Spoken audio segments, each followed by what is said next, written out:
Data privacy has become a hot topic, especially when it comes to social media companies like Facebook, which has been accused of misusing people's information.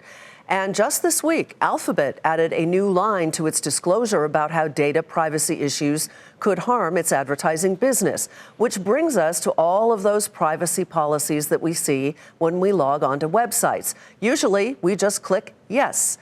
But what exactly are we agreeing to? Andrea Day takes a look.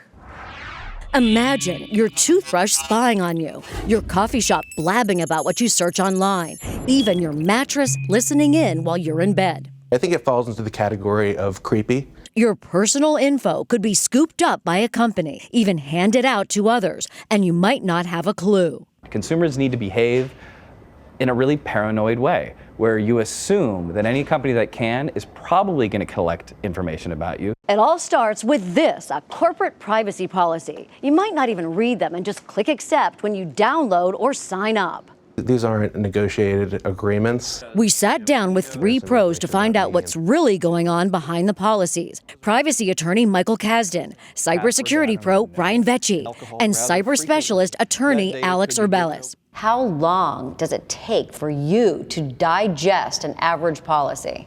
Hours, at least hours. Hours and hours to read, and he's an attorney. I don't know if it's actually possible for somebody without a law degree. They're written by lawyers for lawyers to protect the company. A company that's hungry for your private information. When you look at some of the data that these corporations are collecting, what do you think? Why?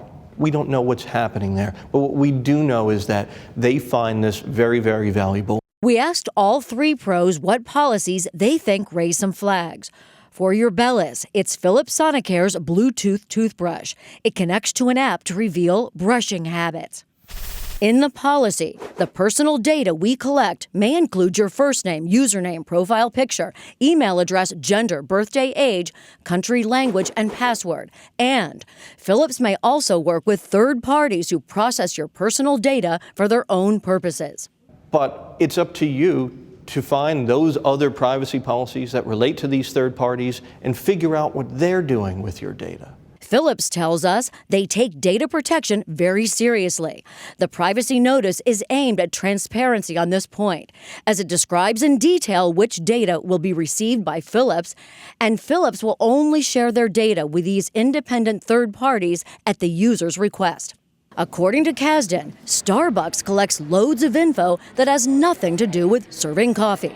The policy, the web pages you view, including the date and time, and the subject of the ads you click or scroll over.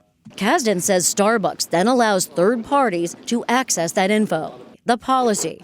We have added certain features to our websites and mobile applications that allow social networks, such as Facebook, Twitter, to track the activities of their members. Can you be 100% sure about everything that's been collected in most of these policies? Not necessarily. I think that's not an accident. Starbucks tells us the privacy of our customers is incredibly important to us, and we regularly evaluate all policies to make sure we're protecting their best interests. We strive to be transparent. We do not sell information to advertising companies.